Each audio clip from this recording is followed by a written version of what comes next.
If you don't have God's love, you're really not understanding the overflow that your wife needs or your kids, and I just realized that I was lost.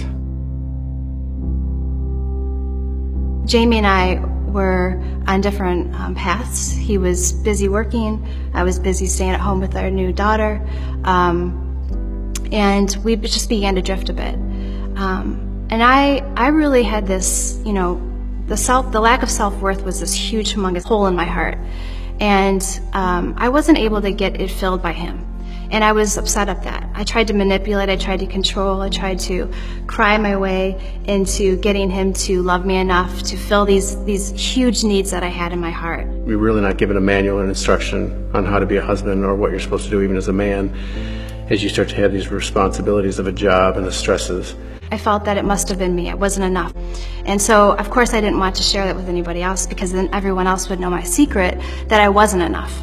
And I was putting on all these faces. We were attending church every Sunday, we were serving, but we were serving and attending on empty. We had nothing left. And at this point, we had spent thousands of dollars on counseling. I mean, absolutely thousands of dollars on counseling. And it wasn't working. As a matter of fact, it was getting worse. I was just lonely, I was scared, I had all these things. I just needed help. I remember I was in the office and I finally just broke down. I began to weep on the office floor. And that's when I realized that my pain had finally outweighed my shame. I'm in enough pain that I have to tell people what's going on because I need help. And I remember I was on the ground, and it wasn't an audible voice, but I just heard in my spirit say, "I have help for you." And as crazy as it sounds, I'm up at the computer and I'm wiping away my face, and I found a place in California where there was a woman who was a Christian counselor, and she ended up mentoring me for a year. And we met once or twice a week on the computer. And Stephanie introduced me to Jesus. She introduced me to his love. He became the one that my heart was searching for my entire life when I was that 10-year-old in front of the mirror. He filled my heart in a way that I did not know was possible. And then little by little, I'd begin to see that I was maturing, I was growing, and fruit was developing. But in the meantime, he was quite confused. I had to own what I had to own in the marriage, and it was a lot.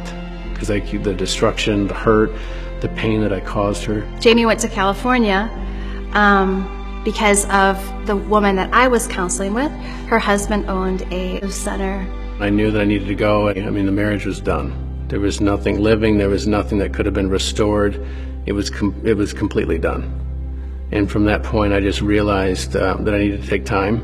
I had to release this and take this step and go to California and trust this guy that I didn't know because I knew I needed health. I didn't know what I needed. I knew that I needed something more, and that it was the Holy Spirit that was pulling me to him. I remember that step onto that Delta flight, and I was terrified, more than I've ever been scared of anything because it was the unknown. And I was facing demons that I just didn't know where they were going to come from or what it was. I started to spend that whole next week reading my word more than I ever have. It was like finally having solid food for the first time.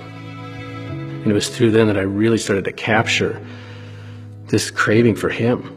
Because it wasn't about the things that were the shortcomings. It wasn't about not performing in sales. It wasn't about coming up short that is your wife not like you, is she mad, all these things. There was a freedom. I remember I was on this beach, and I felt like I was at an old Navy shipyard with these big old greasy chains that were old. I was tired, and all of a sudden it was just this truth that just said, "Why are you carrying these? I made you the way I made you, and you're no mistake." And it was through dropping that and finding truly my Jesus that I started to see that health, that no matter what I did or didn't do, it didn't matter. It was that freedom that only God can give, and it was something that was a gift. And it was a gift that was so deep, and it was so freeing, that it captured a part of my heart. When Jamie returned after that 2 weeks, I didn't recognize him. He had a glow, he had a smile, the chains were gone. And so it became a journey for us, little by little. God wanted us individually to meet him in a way that was going to fill us, that was going to complete us, that was going to make us whole, that was going to break the bondages and the addictions and the strongholds that we had in our life. And so in our home, there's an everyday lifestyle where you wake up in the morning, we won't even really say much to each other at all until we have spent a good amount of time just with God.